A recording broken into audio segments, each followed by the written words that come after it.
Surah yang kedua yang dipraktikkan al-istisna dalam binayat, an takuna al-ardu milkan lis-sani', tanah milik sani', wa yatlubu minhu al-mustasni'u an yabniya 'alayha baitan aw maktaban aw dukkanan. Mustasni' yang minta supaya sani' itu buat atas tanah dia rumah, pejabat, kedai.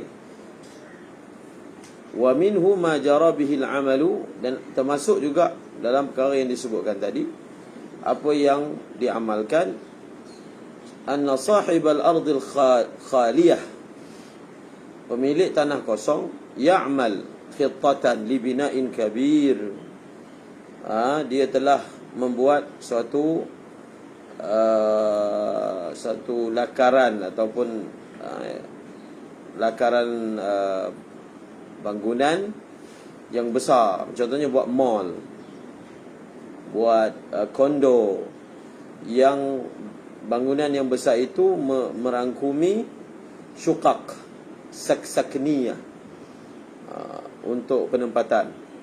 Syuqqah orang panggil syuqqah kan, rumah-rumah dekat bangunan panggil syuqqah. Untuk penempatan pejabat, mahallat, kedai. Thumma yad'u an-nasa lil iktitab, kemudian dia tashkil orang, dia ajak orang untuk bersama-sama dengan dia projek ni. Contohnya nak buat mall, Malakat Mall. Malakat Mall kan ada buat kempen lebih kurang macam ni ke. Tapi itu lain sikit, dia melabur dalam koperasi. Jadi dia punya projek dia, kita akan buat bangunan sekian-sekian. Maka dia ajak orang sama-sama untuk labur. Fa yarfa'una ilaihi mabaligh, maka orang serahkan kepada dia amount tertentu. Thumma yusallim ilaihim asy-syuqaq ba'da iktimaliha. Yang ni bukan melabur ni, orang tu memang beli. Ini memang berlaku lah. Dia ada katalog, ada replika rumah, dan dia terangkan perincian projek yang akan dibuat. Kemudian siapa yang nak beli, maka ini kemudian orang serah. Fahuwa mukharrajun 'alal istisna'. Maka keadaan seperti itu ni kita takhrijkan dia, kita takyifkan fiqh dia atas nama akal istisna. Wal muktatibuna ya'qiduna ma'a sahibil ardi istisna' suqqah atau al-maktab atau mahal tijari. Jadi sebenarnya yang berlaku ni pembeli lah. Orang guna bahasa pembeli je. Dia kata saya beli rumah ni, rumah kondo yang baru naik ni, saya dah belilah misalnya.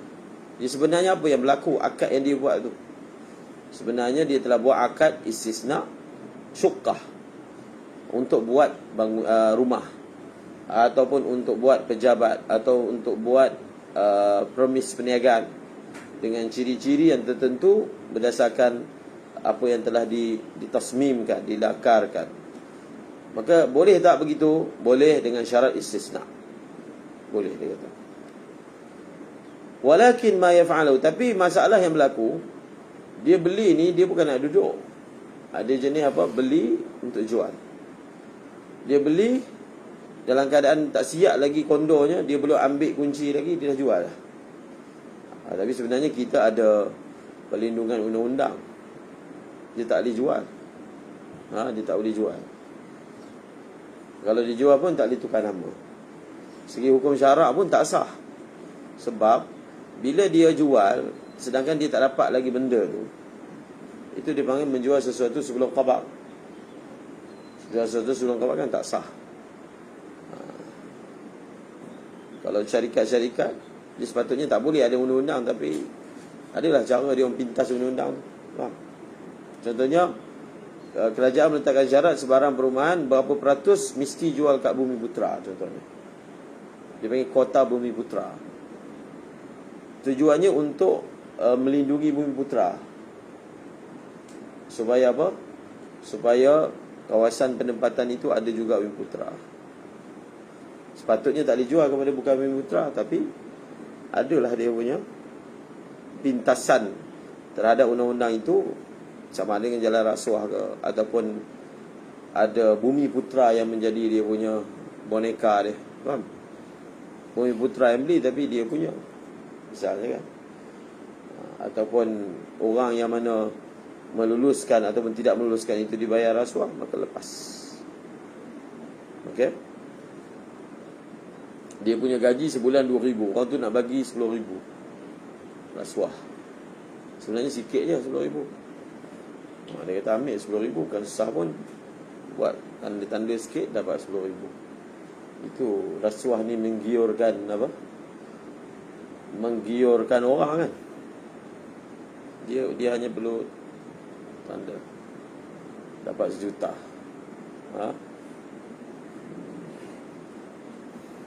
Bahkan kalau yang atas ni, dia punya rasuah ni 100 juta. 1 juta. Projek 1 bilion, kami punya 300 juta. Cuma tak buat apa. Mana tak suka kan? Tanda tangan je, bisik sikit, dapat 300 juta. Perdana Menteri pun tak boleh. Kalau dia jadi Perdana Menteri 100 tahun pun, dia tak boleh kumpul duit 100 juta. Hanya dengan gaji, dengan allowance, tak boleh. Perdana Menteri gaji dia 20,000 je, 20 lebih, 30. Adalah allowance 100,000 lah contohnya. Setahun berapa juta? Dapat 100 juta. Dapat kat 100 juta. Okey.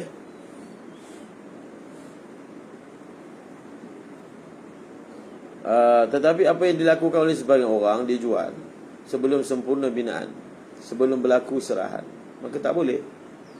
Fa innahu la yajuz lima dzakarna min anna al-masnu'a laysa milkan lil mustasni'. Selagi rumah yang dalam pembinaan tu belum siap, rumah itu bukan milik pembeli. Itu pun pelik kat tu. Sebab tu ulama discusskan. Dia dah dipanggil beli. Memang dia, sebab dalam agreement tu dia beli, tulis beli kan. Dan dia dah bayar pun. Tetapi dia tak memiliki. Daripada konsep istisna, dia bukan milik. Dia milik. Yang dia bayar tu sebenarnya apa? Dia sebut kan? Yang dia bayar tu adalah dia bayar hutang kepada bank, bukan kepada pemaju.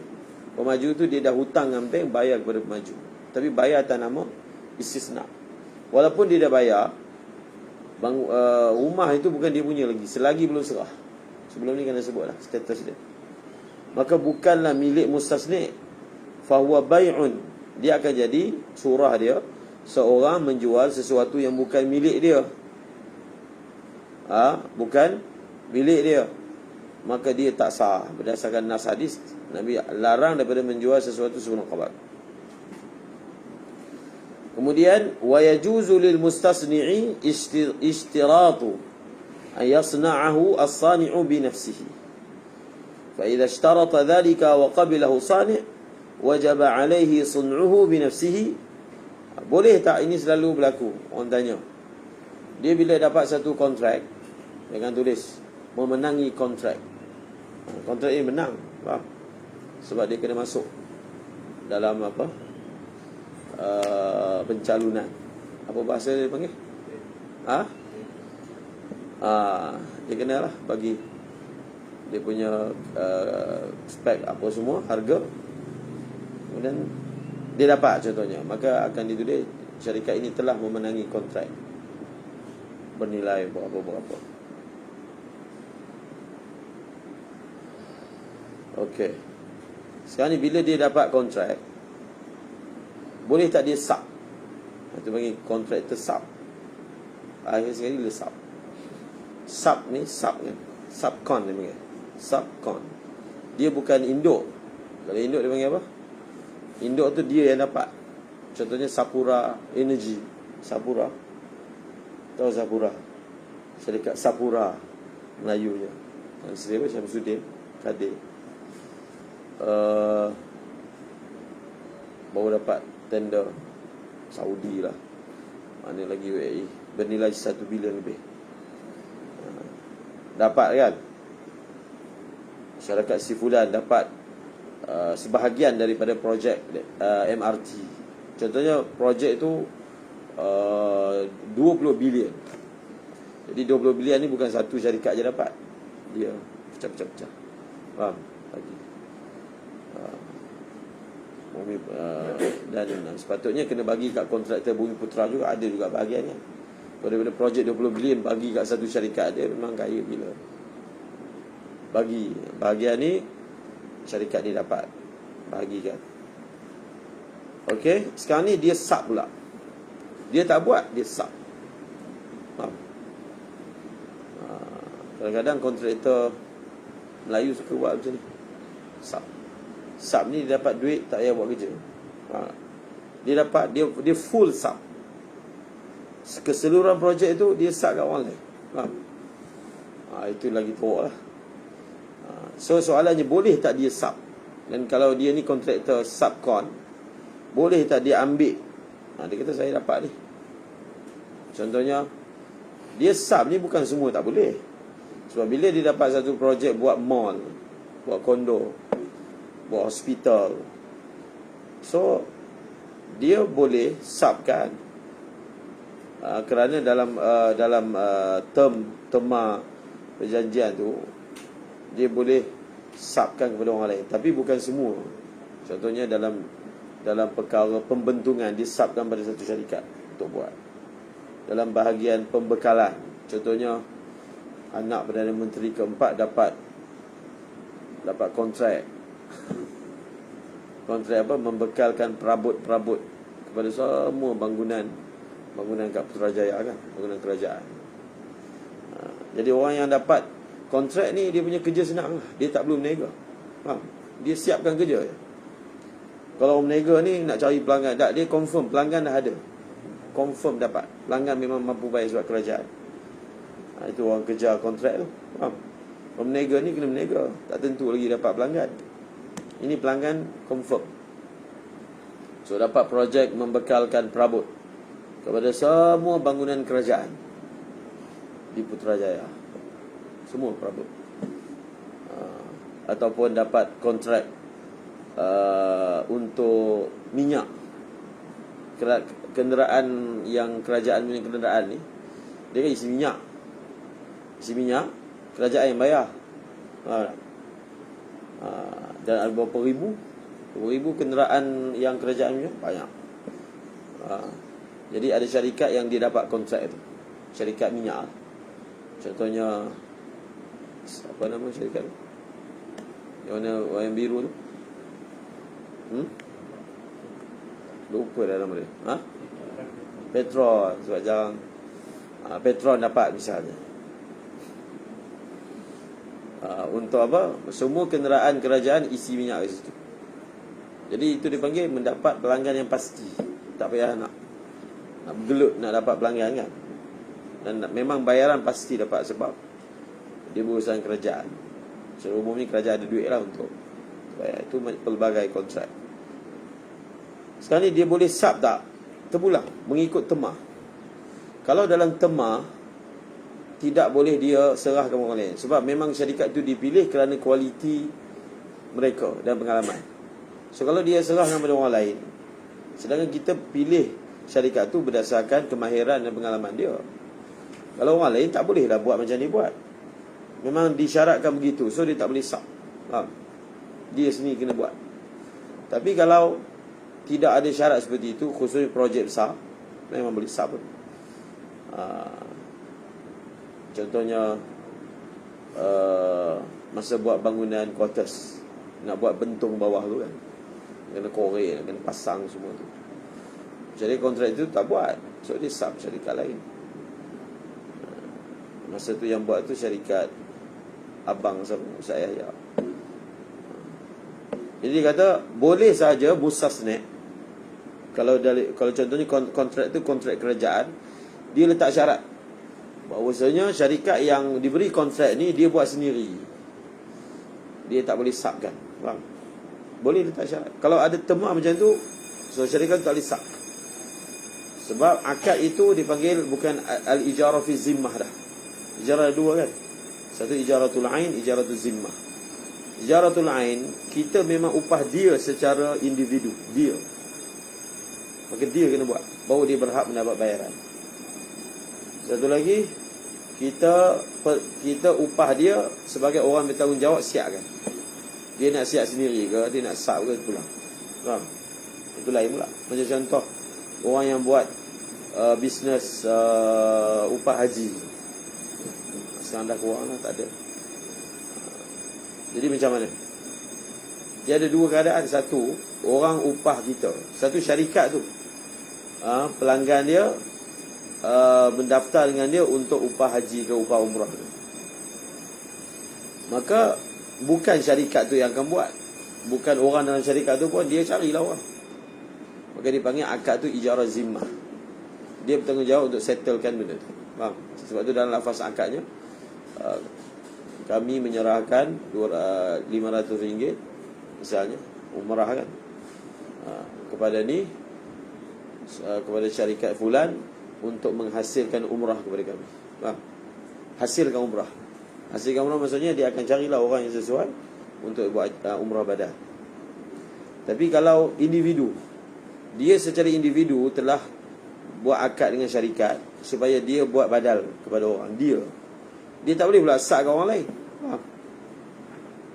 Dia kata, contohnya dia dapat 1,000, dia upah orang lain, dia ambil 300. Okay, aku upah kau 800. Syarikat dapat 2,000, dia upah orang 1,000. 1,000 ni pula dia upah orang 800. Ujungnya menjadi sikit lah. Itu yang di sub atas sub tu. Faham? Yang dapat subcon tu pula, dia sub lain pula. Jadi dapat kerja mudah, tak payah buat kerja, dapat duit. Con atas con atas con, lah kali duit jadi kecil. Faham? Dia punya risiko duit kecil tu, kualiti. Bila duit makin sikit, orang tu tak cukup duit, sebab dia akan kira untung. Jadi dia akan kurangkan kualiti untuk memastikan untung dapat. Itu dia punya mudarat dia. Kalau memang nak temah dia sebab begitu, tak boleh. Dia subcon kan. Fala yajuzu lahu an yufawwidha al-amala ila ghairihi. Tak boleh. Au an ya'tiya bima huwa masnu' ghairihi. Tak boleh. Dia buat yang ready made, sedangkan kita nak syarikat dia yang buat, bukan syarikat lain punya. Tak kisahlah barang bentuk tu sama spek dia, tapi dia memang telah ditentukan. Tak boleh. Illa an yardahu al-mustasni'. Sebab itu dia punya persoalan dia, mustasni' tu okey ke tak okey? Sebab duit tu dia punya. Kalau dia kata okey, okey. Kalau dia kata tak apa, nak 5 kon pun tak apa. Faham? Tapi dengan syarat yang kata tak apa tu memang pemegang kuasa lah, bukan dia dibayar rasuah. Faham? Dia tak ada hak pun untuk membenarkan. Tak ada hak pun. Sebab dia pun orang yang bekerja. Dia kata boleh ni. Dia tu siapa? Dia memang pemegang kuasa memutuskan ke? Kalau bukan, so tak boleh tak. Faham? Asalnya syarikat menetapkan tak boleh subcon. Macam berlaku, dia Grab buat ni, dia ada orang yang daftar, orang lama, orang baru, ID Grab kan. Kalau orang yang dah lama, dia punya bayaran lagi tinggi daripada orang yang baru. Oh, ni ada soalan macam tu. Sekarang ni, dia ni dah lama dalam Grab, kecimpung. Grab ni kerja yang mudah. Tak habis daurah pun boleh buat Grab. Habis pun boleh tak? Hanya perlu pandai buat kereta, pandai tengok handset. Madai. Siapa yang tengok handset tu, dia sedang latih untuk buat Grab. Melatih diri dia untuk tak itu kerja Grab kan. Mana boleh ini itu bantu. Dia sedang latih kan buat Grab. Okey. Jadi sekarang ni ID tu dia bagi kat orang lain. Maksudnya dia bagi kat adik dia lah bawa Grab atas ID dia. Faham? So apa faedah guna ID dia? Faedah dia, adik dia walaupun tak ada daftar ID ataupun apa, baru, ID dia baru, tapi masa dia ambil tempahan tu, Dia pakai ID orang lama. So faedah dia dapat lebih. Dia dapat lebih daripada biasa. Soalannya boleh tak? Faham? Itu satu.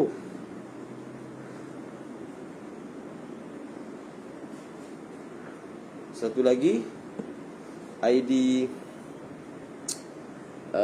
dia ada orang lama ni, ataupun ada orang dalam Grab, dia boleh buat. Kita walaupun orang baru, kita boleh dapat ID lama. Dalam lah. Semua orang dalam faham lah maksudnya. Maksudnya benda tu tak boleh. Tapi orang yang nguruskan benda tu, kita bayar sikit kat dia, RM400, dia boleh bagi kita ID lama. Dalam pendaftaran sistem, kita ni kira lama. So jadi faedah dia kita dapat lebih. Yang kedua tu memang jelas tak boleh lah. Dia punya mudah aja jawapan dia. Kalau pihak pengurusan Grab maklum perkara ni, adakah salah atau tak? Sebab dia adalah pemunya wang, yang akan membayar upah. Temah-temah tu dia yang buat. Faham tak? So kalau dah namanya rasuah tu maknanya salah lah. Kalau benda tu memang boleh, tak boleh bayar rasuah. Maknanya tak boleh, memang jelas tak boleh. Tapi yang pertama tadi, kalau kita yang daftar tapi orang lain bawa, boleh tak? Dalam tema Grab. Kalau boleh, faham? Kalau benda tu boleh, tak ada masalah. Siapa bawa pun tak apa. Contoh kan, siapa bawa pun tak apa, kami bayar kat dia. Jadi dia guna sistem kita. Yang penting itu sistem kan. Bila guna sistem kita, maknanya orang akan melanggan dengan kita punya sistem. So kita dapat duit. So kalau begitu. Faham? Itu jadi di sini illa an yardahul mustasna. Kalau mustasna itu setuju, itu pulang pada dia. Itu duit dia, rumah dia, itu dia nak pulang. Wa dzalika li'anna al-istisna'a ya'khudhu hukm al-ijarah min wajhin. Kenapa hukum-hukum ini disebutkan tadi? Istisna ini, dia ini mengambil hukum ijarah dari satu sudut. Dan dalam bab ijarah, wa idza ishtarata al-mustajiru 'amal al-ajir bi nafsihi jaza hadha syar'. Boleh dalam bab ijarah kata, boleh kita letakkan syarat yang buat ni adalah individu ini, syarikat ini, secara individu. Maknanya dia tak boleh subkan. Maka boleh. So bila syarat ini tidak dipenuhi, apa risiko dia? Syarikat tu tak berhak mendapat bayaran sepatutnya. Kalau dia ambil juga, dia sedang makan duit haram. Sebab kita bayar dia atas kerja. Dia tak buat kerja, dia ambil bayaran. Boleh? Tak boleh lah. Faham? Fakadzalika fil istisna. Tapi benda ni biasa berlaku lah. Orang yang terlibat dengan kontrak ni. Amma idza lam yakun hunaka syart. Tapi kalau di sana tak ada syarat pun daripada mustasna. Anna as-sani'a yasna'uhu bi nafsihi. Tak ada syarat. Dia nak sab 5 kon pun tak apa. Fayajuzu lahu an yufawwidha al-'amala ila ghairihi aw ya'qida ma'a akhar istisna'an muwazian. So dalam buku tu ada masalah istisna' muwazi. Selari. Dia sama sebenarnya, sama sebiji macam salam. Sama macam salam. Konsep dia. Cuma surah dia adalah istisna'. Nanti tengok gambar dia tentang masalah istisna' muwazi. Dan syarat istisna' muwazi ni sama macam syarat salam al-muwazi, iaitu alla yakuna hunaka rabtun bainal aqdain. Tak boleh ada ikatan antara dua akad. Dia kena asing. Yang ni asing, tak ada kena mengena dengan yang satu lagi. Wa an takuna al-huquq wal iltizamatu an-nashi'atu 'anil istisna' al-muwazi mustaqillatan 'anil istisna' al-awwal. Itu yang dimaksudkannya tak ada rabat. Bima'na anna as-sani' in akhalla bil iltizamati fil istisna' al-muwazi fa inna as-sani'a fil istisna' al-awwal la yatahallal. Tahallal maksudnya dia tak lepas daripada iltizamat dia. Ini dah terangkan. Dan boleh tengok rajah dia. Boleh tengok gambar dia. Istisna' muwazi, tulis sikit pagi hitam. Istisna' selari. Dia ada 3 pembiayaan secara istisna'. Dia ada hybrid, campuran Dia ada yang muwazi.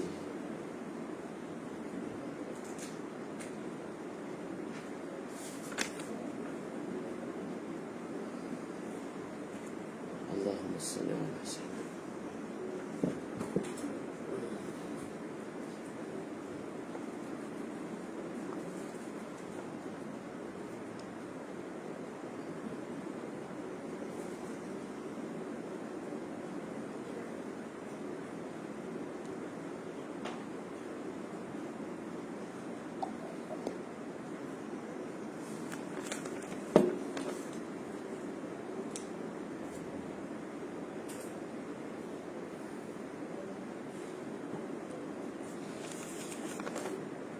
Okey, kita tengok 281 tu samanul istisna, bayaran.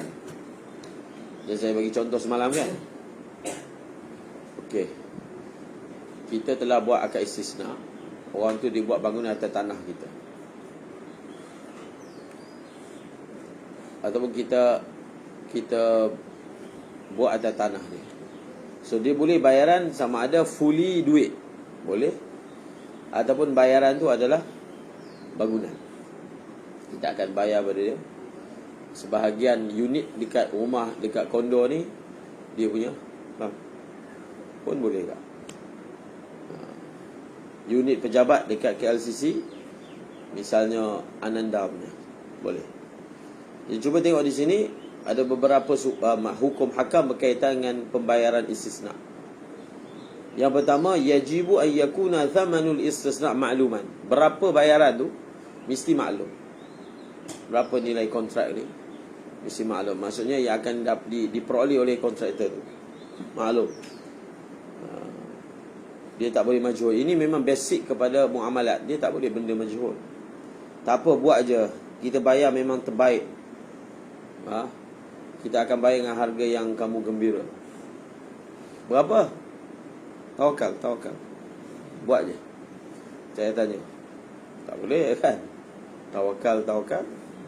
Gaduh pula kemudian. Yang kedua, la yajibu an yakuna thamana. Ini bezanya istisna dengan salam. Dia tak syarat bayar segera. Dia boleh bayar beransur-ansur, mengikut perkembangan ataupun progress kontrak tersebut. Contohnya bila dah mencapai 10% dia bayar. Lepas tu bila tambah lagi dia bayar. Dia akan bayar 5 peringkat contoh. Boleh, tak ada masalah. Yajuzu ayyakuna muajjalan, bayar sedebuk boleh. Muajjalan, bayar sedebuk juga tapi kemudian pun boleh. Bayar secara muqassab, ansur-ansur. Dia bagi 5 bahagian. Ikut progress, faham? Pun boleh. Wa yajuzu an takuna aqsatu thaman murtabita bil marahil al mukhtalifah injaz al mashru'. Macam saya sebut tadi lah. Dia boleh pecah-pecahkan bayaran itu mengikut progress, fasa-fasa pembinaan. Okay, pembinaan apabila telah mencapai fasa 20% kami bayar, 40% kami bayar lagi. Bayar, boleh. Tapi dengan syarat idza kanat tilkal marahil mundabita fil 'uruf. Dia kena mundabit bihaitsu la yansha fiha niza'. Jadi apa maksud projek ni dia telah sempurna 20%? Apa maksud dia? Benda tu maklum tak di sisi pemain industri ni? Maklum. Maksud 20% apa? Contohnya kalau buat kondo ni, apa maksud dah buat 20%? Apa maksud dia? Kita tak tahulah, tapi dia punya pemain industri dia faham. So kalau benda tu mundabit maka sah. Kalau tak, fasa-fasa tu tak difahami, dia terlalu umum, maka tak boleh, sebab dia boleh bawa kepada balah. Yang ni dakwa belum lagi capai, yang ni dakwa dah capai. Maka kita tak boleh benarkan akad berlaku dengan benda-benda yang majhul seperti ini.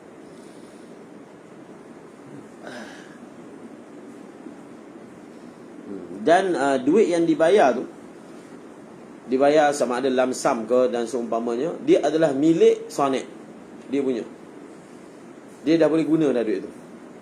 Dia dah boleh guna duit tu. Dan duit tu dia wajib bayar zakat. Dan kalau berlaku apa-apa masalah, tiba-tiba projek tergendala, tak dapat diteruskan, maka dia kena pulangkan balik duit itu. Sekadar, dia hanya boleh ambil sekadar progress je, sekadar yang dia dah buat. Yang baki kena pulang. Sebab itu dia panggil duit itu dia boleh guna bisyarti dhaman. Duit itu dia boleh guna bisyarti dhaman, dengan makna sekiranya tidak dapat disempurnakan kerja, maka perlu memulangkan kadar yang belum sempurna. Wallahu a'lam.